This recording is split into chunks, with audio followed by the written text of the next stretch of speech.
গ্রীষ্ম বর্ষা বিনীতি ভরসা। হ্যাঁ, বিনীত শপিং সিটি। Tarzan circus. আপনার চুঁচুড়া শহরে কেপিএস মলের সন্নিকটে চলছে টারজান সার্কাস। ট্র্যাপিজের খেলা, মোটর সাইকেল, রঙিন জল, দড়ি ও আগুনের খেলা সহ মণিপুরী শিল্পীদের লোমহর্ষক খেলা। আর থাকছে জোকারদের চমকপ্রদ খেলা। 1.5 মাস ব্যাপী চলবে এই টারজান সার্কাস। থাকছে দৈনিক 3টি শো।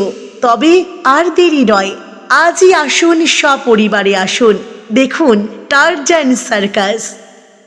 নমস্কার, আপনারা দেখছেন হুগলি আপডেট। আপনাদের সঙ্গে আমি উষা। আসছি খবরে। দ্বারকেশ্বরী নদে স্নান করতে গিয়ে নিখোঁজ হলো আরামবাগে এক যুবক, নাম সৌরভ চৌংদার। হুগলি জেলায় গতকাল দ্বারকেশ্বর নদে স্নান করতে নেমে আর ফিরে আসেনি আরামবাগে এক যুবক। নিখোঁজ যুবকের নাম সৌরভ চৌংদার। বয়স মাত্র 26 বছর। বয়স মাত্র 22 বছর। জীবনের শুরুতেই যেন থমকে গেল তার সব স্বপ্ন।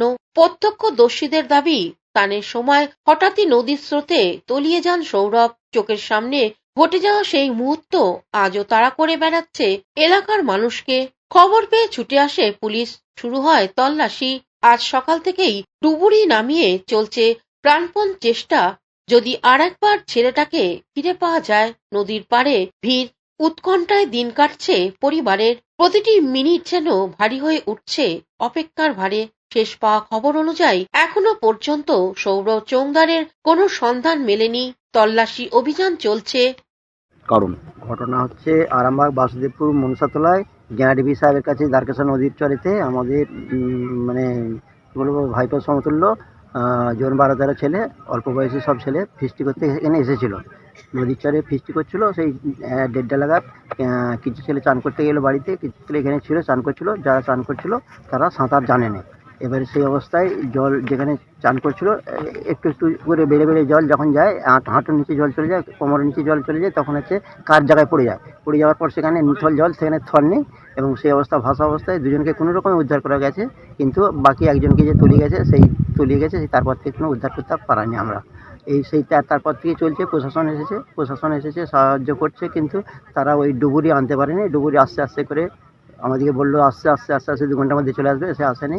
তারপর এখানে স্থানীয় কিছু যারা বালি কাটে তাদেরকে দিয়ে বা জাল ফেলে আমরা উদ্ধার কাজ চালিয়েছিলাম, কিন্তু সেই উদ্ধার অবস্থা পাইনি। রাত 8টা-9টা পর্যন্ত এখানে উদ্ধার কাজ চলে, কিন্তু উদ্ধার হয়নি। তারপরে রাত্রে চলে গেছে, কিছু হয়নি। আজকে যদিও আপনার ওই 8:30 নাগাদ বোট বা ওই ডুবুরি এসে অনুসন্ধান করছে, আশানুরূপ ফল পাইনি এখনো পর্যন্ত। দেহ উদ্ধার করতে আমরা পারিনি। কিন্তু যেখানে একটা আরামবাগ সাব ডিভিশন শহর হবে, সেখানে এখানে আমাদের যদি ব্যবস্থাটা থাকতো, কালকে থাকতো, আমার তো মনে হচ্ছে তবে তাড়াতাড়ি এটা উদ্ধার করা যেত। আরামবাগকে যেখানে জেলার পরিস্থিতি তৈরি করা হয়েছিল এক সময়, যে আরামবাগ জেলা হবে, সেখানে আমাদের যে প্রশাসনিক যে আমাদের দায়িত্বভার, তারা উদ্ধার করা আছে বলতে একজনকে মোটামুটি চিকিৎসা করার পর ওই জল টল বার করে সে অজ্ঞানের মতন হয়ে গেল। এখন তারা দুজন মোটামুটি স্বাভাবিক অবস্থায় আছে, কিন্তু একজনকেই আমরা এখন পর্যন্ত পাই না। বাসুদেবপুর মনসাতলায় বাড়ি, আরামবাগ বাসুদেবপুর মনসাতলা। আর যাকে পাওয়া যায়নি তার নাম হচ্ছে BA সেকেন্ড ইয়ারের ছাত্র, কালীপুর কলেজ, আর আপনার সৌরভ চৌংদার। কৌশিক ঘোষের রিপোর্ট, হুগলি আপডেট। যদি গ্রেপ্তার হতে হয় হব, পোলবা দাঁতপুর ব্লকে বিডিও অফিসে দাঁড়িয়ে বললেন চুঁচুড়ার বিধায়ক অসিত মজুমদার। কেন্দ্রে বিজেপির ফলে বহু মানুষের প্রাণ কেড়েছে এবং বাংলার মানুষের অধিকার কেড়ে নেওয়ার চক্রান্ত বারংবার করে এসেছে। যে সকল মানুষ ভারতবর্ষের বুকে পূর্বপুরুষ হতে বসবাস করে আসছেন, প্রয়োজনীয় নথিপত্র থাকা সত্ত্বেও তাদেরকে হিয়ারিং এ ডাকা হচ্ছে। কেন্দ্রীয় ও রাজ্য সরকারের অধীনে চাকরিজীবী ব্যক্তিকেও হিয়ারিং এ ডেকে বিভ্রান্ত করে চলেছে।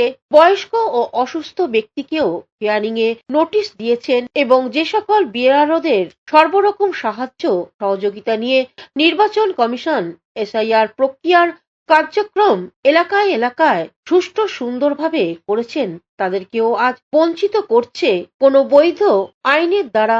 সেই প্রশ্ন নিয়ে চুঁচুড়ার বিধায়ক অসিত মজুমদার উপস্থিত হলেন পোলবা দাঁতপুর ব্লক বিডিও অফিসের আধিকারিকদের কাছে। এ বিষয়ে আরো কি জানাচ্ছেন শুনবো। দেখুন, নির্বাচন কমিশনের জমিদারি চলছে সারা বাংলায়।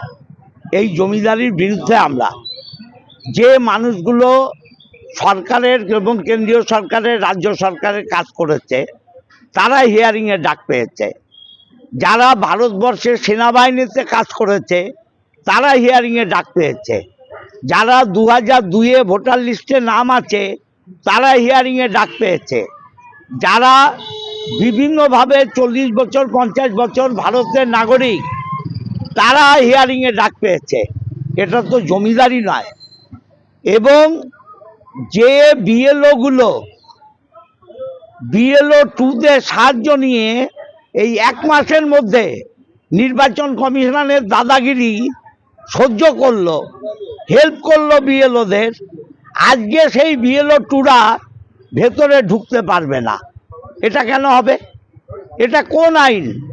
আমরা বলেছি আমাদের আইনটা দেখান যে বিএলও 2রা থাকতে পারবে না, এরা দেখাতে পারছে না। এরা একটা ভিডিও হোয়াটসঅ্যাপ একটা দেখাচ্ছে। আমরা হোয়াটসঅ্যাপ চাইনি, আমরা চাইছি স্পেসিফিক আইন দেখান বিএলও 2রা থাকতে পারবে না, এরা দেখাতে পারছে না। আমরা তার জন্যে হিয়ারিং বন্ধ হয়ে গিয়েছিল, বন্ধ হয়ে আছে। আমরা চাই এই সঠিক সিদ্ধান্ত জানুক। আমাকে এডিএম জি বললেন, ডিএম ম্যাডাম এটা পাঠিয়েছেন নির্বাচন, ডিএম সাহেব এটা পাঠিয়েছেন নির্বাচন কমিশনে, এবং নির্বাচন কমিশন থেকে এলে মানবিক কারণে আজকের দিনটা কিছুটা সময় মানুষরা লাইনে রয়েছে।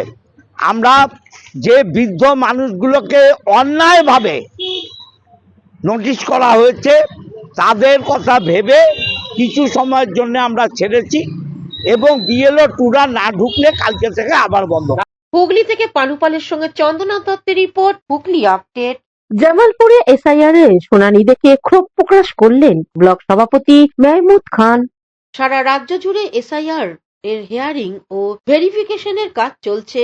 পূর্ব বর্ধমানে জামালপুরেও চলছে এই হিয়ারিং এর ভেরিফিকেশনের কাজ। এই কাজ নিয়ে আজ ক্ষোভ প্রকাশ করল জামালপুর ব্লক তৃণমূল কংগ্রেসের ব্লক সভাপতি মেহমুদ খান সহ সভাপতি ভূতনাথ মালিক। ইআরআর অফিসারদের নির্বাচন কমিশনের কাছে একগুচ্ছ প্রশ্ন রাখেন। এই বিষয়ে মেহমুদ খান কি বলছেন শুনবো।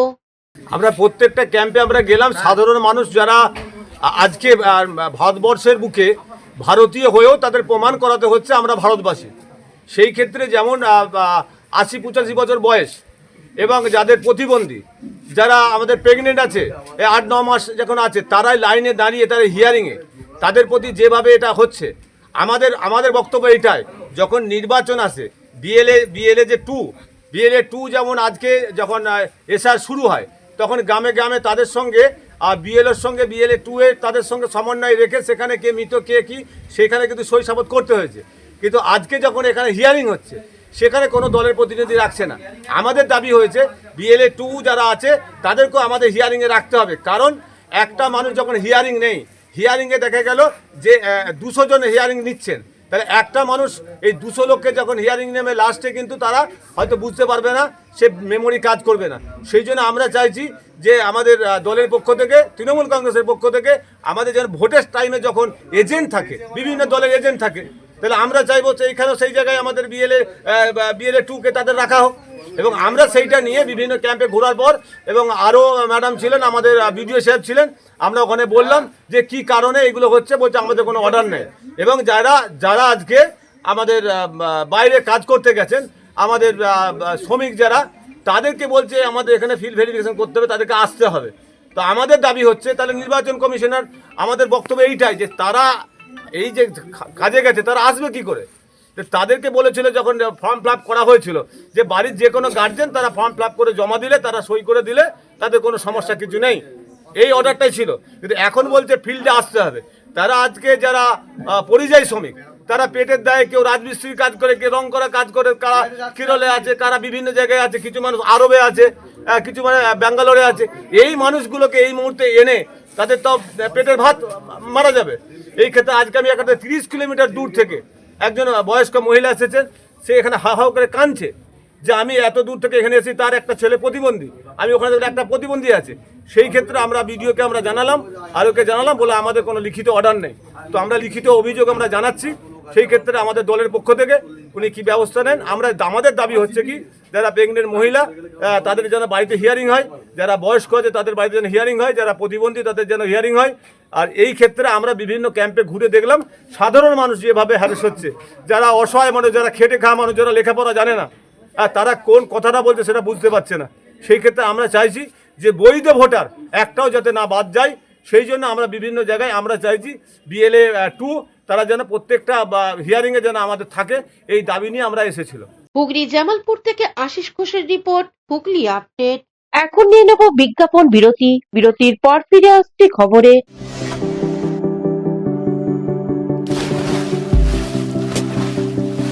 Fasten your seatbelts as you take a tour around your marine wonderland.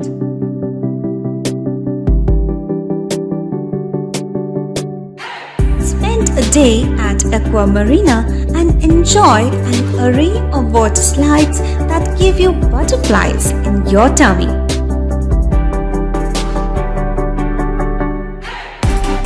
Aqua Marina is a holistic weekend destination for friends, family, and couples and offers magic to soothe your body, mind, and soul.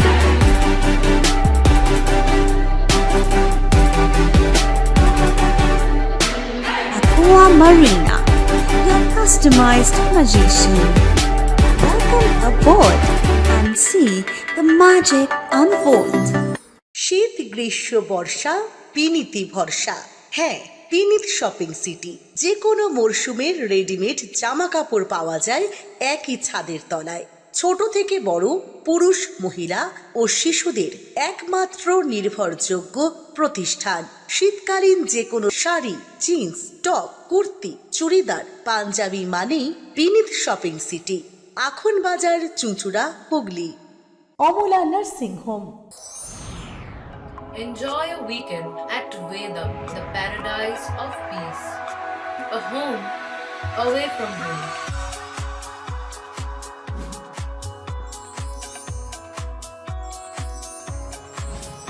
See yourself resonating with the nature. Vedam welcomes you to create your best memories. স্বাস্থ্যই সম্পদ, আর নিজের স্বাস্থ্যকে সুস্বাস্থ্য রাখতে Bharati United sports foundation হুগলির সদর শহর চুঁচুড়া ঘড়ির মোড়ের সন্নিকটে আখন বাজার যুগিপাড়ায় আপনাদের জন্য নিয়ে এলো জিম অ্যান্ড ফিটনেস সেন্টার। আমাদের ব্যবস্থাপনায় রয়েছে personal training, weight training, gain strength, burn fat, build muscle, nutrition solutions, cycling. Admission ফি মাত্র 500 টাকা। জিমের সময় সকাল 6টা থেকে দুপুর 12টা এবং সন্ধে 5টা থেকে রাত্রি 10টা পর্যন্ত। আজই চলে আসুন জিম অ্যান্ড ফিটনেস সেন্টারে। আমাদের ঠিকানা যুগিপাড়া লেন, আখন বাজার, চুঁচুড়া, হুগলি। মোবাইলের যোগাযোগ 7980858461। Gym and fitness centre. বিরতির পর ফিরে এলাম খবরে। তারকেশ্বরের বিধায়ক সমাজে পিছিয়ে পড়া মানুষদের হাতে শীতবস্ত্র তুলে দিলেন। তারকেশ্বরে রামেন্দ্র সিংহ রায়ের উদ্যোগে শীতবস্ত্র বিতরণ। ডিসেম্বরে একদম শেষ প্রান্তে এসে জাঁকিয়ে পড়েছে শীত। এমন অবস্থায় তারকেশ্বর বিধায়ক রামেন্দ্র সিংহ রায়ের উদ্যোগে সারা তারকেশ্বর ব্লক জুড়ে শুরু হয়েছে শীতবস্ত্র প্রদান কর্মসূচি। তারকেশ্বর ব্লক তৃণমূল কংগ্রেস কমিটি ও সমস্ত শাখা সংগঠনের তত্ত্বাবধানে ব্লকে বিভিন্ন পঞ্চায়েত এলাকার সাথে সাথে আজ তারকেশ্বর ব্লকে সন্তোষপুর গ্রাম পঞ্চায়েতে এই কর্মসূচি চলে।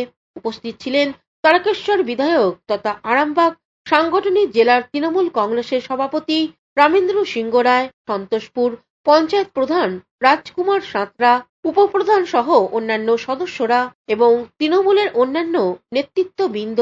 অনুষ্ঠানে কম্বল, বিছানার চাদর ও শিশুদের সোয়েটার বিতরণ করা হয়। বিধায়ক রামেন্দ্র সিংহ রায় এ বিষয়ে আরো কি জানাচ্ছেন শুনবো। আমরা রবীন্দ্রনাথকে পড়েছি, আমরা নজরুলকে পড়েছি, আমরা রাজা রামমোহন রায়কে পড়েছি, আমরা বিদ্যাসাগরকে পড়েছি, আমরা নেতাজি সুভাষচন্দ্রকে জানি। আর ওই হিন্দি বলয়ের লোকেরা রবীন্দ্রনাথের জাতীয় সঙ্গীত বলছে বাতিল করতে হবে, বঙ্কিমচন্দ্রের বন্দে মাতরম তাকে অবজ্ঞা করছে, বিদ্যাসাগরের মূর্তি ভেঙে তছনছ করে দিচ্ছে, স্বামী বিবেকানন্দকে বলছে এ বামপন্থী প্রোডাক্ট। আর বাংলা ভাষায় যদি বাইরের রাজ্যে কথা বলেন তাদেরকে মারধর করছে। গত দুদিন টিভি খুলবেন, খবরটা দেখবেন, মুর্শিদাবাদ আর মালদার 4 জনকে, 3 জনকে মেরে দিয়েছে। এমন মেরেছে, একজন কোন রকমে হাসপাতালে মৃত্যুর সঙ্গে লড়াই করছে। তাহলে আগামী দিন এই বিজেপি যদি এই বাংলার ক্ষমতা দখল করতে পারে, এরা সিপিএম এর থেকেও ভয়ঙ্কর, এরা মানুষ মারার জন্য তৈরি হচ্ছে। কদিন আগে ওদের নেতা সুকান্ত মজুমদার, কেন্দ্রের মন্ত্রী, এই আরামবাগে এসেছিল। কি বলছে? তুলে নাও হাতে কাঁচা বাঁশের বাঁশ, পাল্টে দাও ইতিহাস। অর্থাৎ কাঁচা বাঁশের লাঠি তুলে নিয়ে মানুষের উপর অত্যাচার করে। মমতা থাকলে লক্ষ্মীর ভান্ডার থাকবে, মমতা থাকলে কৃষক বন্ধু থাকবে, মমতা থাকলে কন্যাশ্রী থাকবে, মমতা থাকলে বিধবা ভাতা থাকবে, মমতা থাকলে স্বাস্থ্যসাথী থাকবে, মমতা থাকলে বিনা পয়সায় রেশন থাকবে, মমতা থাকলে শান্তি থাকবে। আর মমতার দিকে যদি হারিয়ে ফেলেন তাহলে কিন্তু সব হারিয়ে যাবে। তাই 2026 আর 4 থেকে 5 মাস পর আবার বাংলার ভোট। এই বাংলা, বাঙালি আর বাংলা ভাষাকে রক্ষা করার জন্য আপনাদের জোট বাঁধতে হবে যে আমরা বাঙালিরা সবাই আছি মমতার পাশে, আর মমতা আছে বাংলার পাশে, বাঙালির পাশে। এই কথা বলবার জন্য আজকে এখানে এসেছি। হুগলি তারকেশ্বর থেকে আশিস কুমার ঘোষের রিপোর্ট, হুগলি আপডেট। চন্দননগরে অ্যাডভেঞ্চার পোস্ট ক্লাবের উদ্যোগে পুরুলিয়ার পাহাড়ে প্রশিক্ষণ শুরু হলো। চন্দননগর অ্যাডভেঞ্চার পোস্ট ক্লাব 4 দিনের প্রকৃতি পর্যবেক্ষণ ও পাহাড়ে চড়ার বিভিন্ন কৌশল শেখানোর উদ্দেশ্যে একটি শিবিরের আয়োজন করে শিক্ষা প্রদান করলো। এই প্রশিক্ষণ শিবির পুরুলিয়ার পানসা পাহাড়ের অনুষ্ঠিত হচ্ছে। 26শে ডিসেম্বর থেকে 29শে ডিসেম্বর পর্যন্ত এই শিবির চলবে। শিশু সদস্যরা তো আছেই, তার সাথে আছে তাদের অভিভাবকরাও। 4 দিনের ছোটদের পাহাড়ে চড়ার কৌশল শিখতে সকাল হতেই যোগ দিচ্ছে। সদস্যদের সবচেয়ে বেশি নিয়মাবর্তিতা সকলের নজরে পড়ছে। সকাল হতেই দল বেঁধে পাহাড়ে ওঠার শিক্ষা নেওয়া তো আছেই, প্রশিক্ষণদের কাছে কিছু জানার জন্য উৎসুক থাকছে সদস্যরা। 95 জন এই অভিযানে অংশ নিয়েছেন। এইরকম আমি জোগাড় করবো, এটা আমার হ্যান্ডেসের সাথে অ্যাঙ্কার আছে, আমি যখন এটাকে শিফট করবো রোডটাকে এরকম হলে অনেক লোড দিতে হবে। আর তার মানে এই নয় আমি পুরো লোড এখানে দেবো, 90 হলে পা পৌঁছাচ্ছে, তো পায়ে লোড শিফট করবো।